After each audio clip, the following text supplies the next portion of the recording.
Fala galera, tudo bem?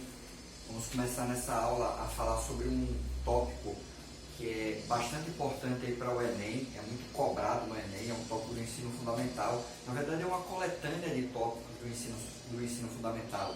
Razão, proporção, grandezas proporcionais, regra de 3. Então são tópicos que são bastante cobrados no Enem, tem em torno aí de no mínimo 5, tem anos até 6, 7, 8 questões disso aí, desses tópicos todos. Além disso, principalmente o tópico de regra de 3, ele é utilizado em outros assuntos, em outras disciplinas. Você pode usar a regra de 3 basicamente em função do primeiro grau, você pode usar a regra de 3 em problemas de geometria, você pode usar a regra de 3 em problemas de química, em problemas de física. Então, são tópicos que são bastante importantes para a gente. Vou começar falando sobre razão e entender o que é uma razão e algumas aplicações.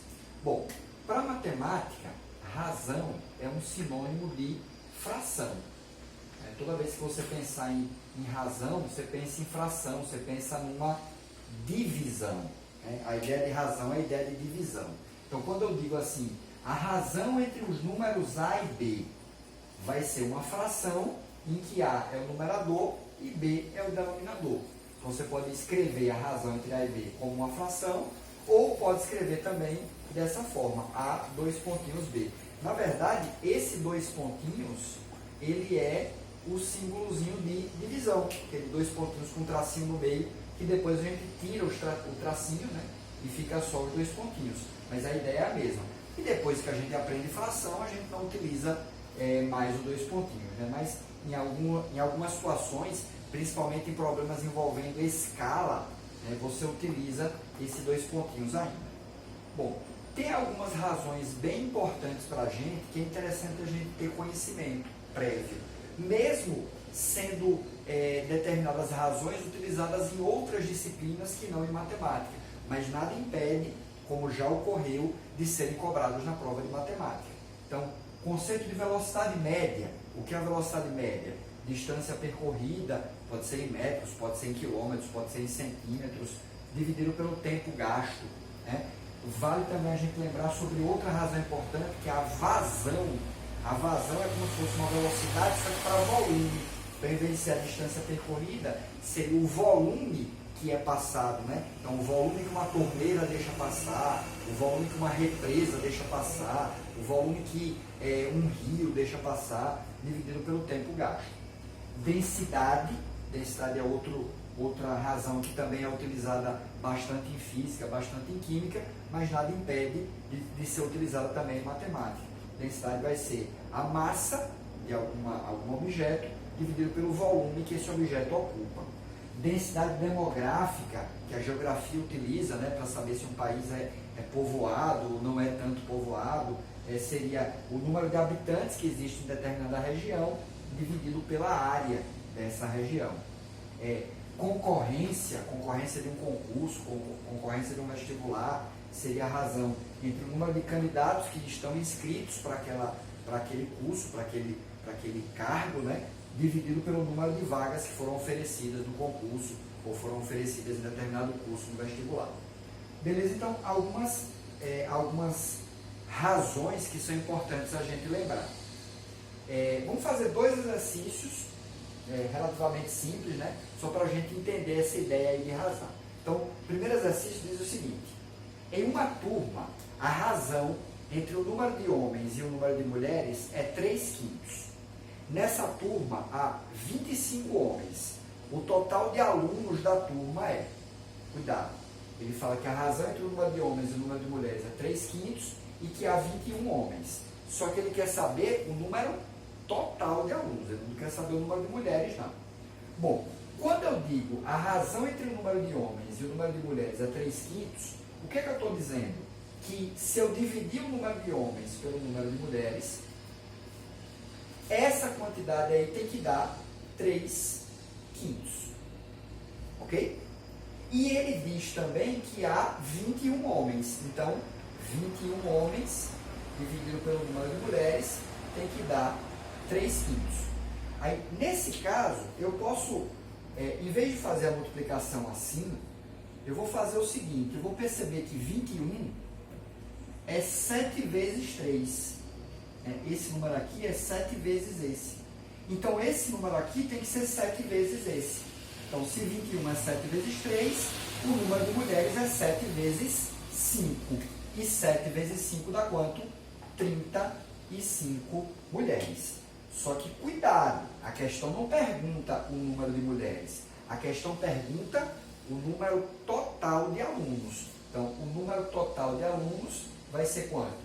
As 35 mulheres mais os 21 homens que ele tinha informado inicialmente. Né? Então, 35 mais 21 dão exatamente 56 alunos nessa sala. Resposta aí vai ser letra E de escola.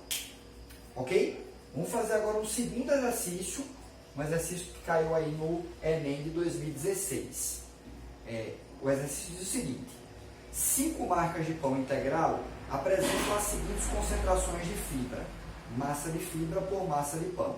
Então ele dá aí 5 marcas, né? A marca A possui 2 gramas de fibra a cada 50 gramas de pão. A marca B, 5 gramas de fibra a cada 40 gramas de pão. A marca C, 5 gramas de fibra a cada 100 gramas de pão. A marca D, 6 gramas a cada 90 gramas de pão. E a marca E, 7 gramas de fibra a cada 70 gramas de pão. Recomenda-se a ingestão do pão que possui a maior concentração de fibras. Veja, eu não coloquei entre as razões aqui concentração, mas concentração seria o quê? O que você tem em relação ao total. Então, a concentração de fibra seria a razão entre o que eu tenho de fibra dividido pela massa total. Então, qual seria a concentração de fibra na marca A? 2 em 50. Que, se você quiser, você pode simplificar, vai dar 1 em 25, né? Qual seria a concentração de fibra na marca B? 5 dividido por 40. Se eu simplificar isso aqui, vai dar 1/8. Qual seria a concentração de fibra na marca C? 5 dividido por 100.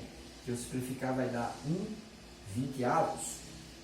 Na marca D, 6 em 90. Se eu simplificar, vai dar 1/15. E na marca E, 7 sobre 70, que vai dar 1/10. Bom, observe que em todas as frações, o numerador é 1. Então, o denominador vai determinar qual é a maior, qual é a menor concentração. Né? Eu quero aquela que tem a maior concentração. Aquela que tem a maior concentração é aquela que tiver o menor denominador. Né? Se o numerador é o mesmo, a que tem a maior concentração é aquela que tem o menor denominador. Então, quem é que tem a maior concentração? Maior concentração vai ser a marca B. Qual seria o que tem a menor concentração? O que tem a menor concentração vai ser aquele que tem o maior denominador. Então, esse aqui seria o que tem a menor concentração. No caso, se os numeradores fossem diferentes, aí seria interessante você fazer a divisão. Perdão. Seria interessante você fazer a divisão, né? Você buscar qual é o número decimal, né? Por exemplo, sei lá, 1/10 é 0,1, aí calcularia quanto é 1/15, 1/20, né? Seria interessante fazer essa divisão. Ou então transformar em porcentagem, né? Para você transformar uma fração em porcentagem, a gente vai trabalhar a porcentagem em capítulos posteriores, mas para você transformar uma fração em porcentagem, é só você multiplicar por 100. Beleza? Um forte abraço a todos, bons estudos e até a próxima.